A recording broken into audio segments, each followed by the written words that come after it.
दिल्ली के इतिहास में छुपे ऐसे कितने राज हैं जिनके बारे में हम सब कुछ जानते हुए भी कुछ नहीं जानते।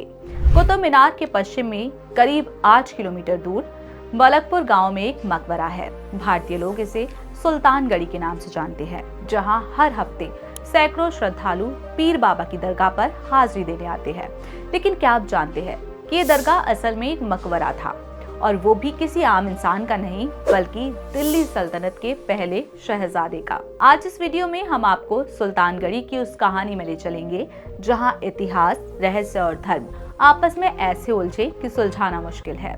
और अगर आप इस वीडियो को अंत तक देखेंगे तो समझ पाएंगे कि भारत का इतिहास कितना रहस्यमय और रोचक है। दिल्ली वो शहर जिसने न जाने कितने राजवंशों को बिगड़ते और बनते देखा है। ममलूक वंश, जिसे हम गुलाम वंश के नाम से जानते हैं, इसका भी एक अलग ही किस्सा है। बात है 12वीं सदी की।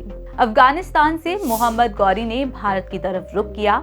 1191 में पृथ्वीराज चौहान को हराकर दिल्ली का रास्ता साफ हुआ और यहीं से गुलाम वंश की शुरुआत हुई। मोहम्मद गौरी की बाद दिल्ली सल्तनत का शासन आया कुतुबुद्दीन ऐबक के हाथ। ऐबक के बाद सत्ता की बागडोर इल्तुतमिश के हाथ में आई।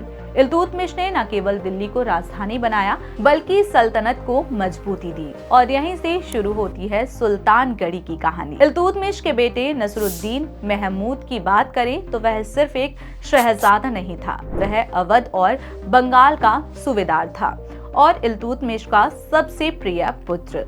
लेकिन किस्मत को कुछ और ही मंजूर था। 1229 में बंगाल में उसकी अचानक मौत हो गई। कोई कहता है कि उसे जहर दिया गया तो कोई इसे बीमारी मानता है, लेकिन सच क्या था ये इतिहास के पन्नों में दबा रह गया। पिता के लिए ये एक ऐसा सदमा था जिसे बयां करना मुश्किल है। इल्तुतमिश ने अपने बेटे को एक अमर श्रद्धांजलि देने के लिए 1231 में उनकी कब्र पर एक भव्य मकबरा बनवाया। यही मकबरा आज सुल्तान गढ़ी के नाम से जाना जाता है। अब जरा इस मकबरे को गौर से देखिए। सुल्तान गढ़ी सिर्फ एक मकबरा नहीं, ये दिल्ली के सबसे पुराने इस्लामी मकबरों में से एक है। ये किसी छोटे किले जैसा लगता है जिसके चारों तरफ बुर्जे और मध्य में भूमिगत गुफा में स्थित मकबरा है। गुफा तक जाने के लिए पत्थर की बनी घुमावदार सीढ़ियां हैं। गुफा में 3 कब्रें हैं, लेकिन क्या आपको पता है कि इनमें से सिर्फ एक कब्र का इतिहास हमें मालूम है, वो है नसरुद्दीन महमूद का। बाकी 2 कब्रों का राज आज भी बरकरार है। गुफा की छत अष्टकोणीय है और खंभों पर टिकी है, लेकिन यहाँ की दीवारें कुछ अलग कहानी बयां करती हैं। भारतीय पुरातत्व सर्वेक्षण का मानना है कि इसमें हिंदू और बौद्ध मंदिरों से लूटे गए पत्थरों का इस्तेमाल हुआ है। यहाँ मगरमच्छ, कमल और यक्षी जैसे हिंदू प्रतीकों की झलक साफ दिखाई देती है।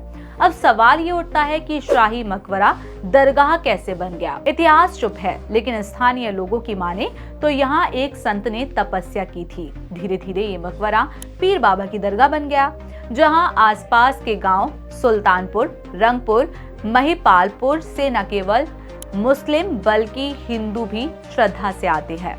और यहीं से शुरू होती है सुल्तान गढ़ी की दूसरी कहानी, जो इतिहास से ज्यादा आस्था पर टिकी है। मकबरे के पास कई खंडर है। इल्तुतमिश के दूसरे बेटे रुकनुद्दीन, फिरोज शाह और मोइजुद्दीन बहराम शाह की कब्रें यही हैं, और एक टूटी फूटी मस्जिद भी जो शायद तुगलक काल की है। दिलचस्प बात यह है कि यहाँ दूसरे ऐतिहासिक स्मारक पुरातत्व विभाग की निगरानी में है। सुल्तान गढ़ी को श्रद्धालुओं ने ही संभाल रखा है। ये धार्मिक आस्था की ताकत ही है जिसने इसे 800 सालों तक जीवित रखा। सुल्तान गढ़ी सिर्फ एक मकबरा नहीं, एक रहस्य है, एक जगह जहां इतिहास और आस्था ने हाथ मिलाया है। यह उन विरासतों में से एक है जो दिल्ली की पहचान है, और साथ ही उन कहानियों का हिस्सा है जो बताई जानी बाकी है। तो अगली बार जब आप दिल्ली आए तो सुल्तान गढ़ी जरूर आए। वहाँ के खंडर, गुफा और वो शांत वातावरण आपको सदियों पुरानी दास्तानों से जोड़ देगा। तो आज के इस वीडियो में इतना ही। फिर होगी आपसे मुलाकात एक नए वीडियो और एक नए टॉपिक के साथ।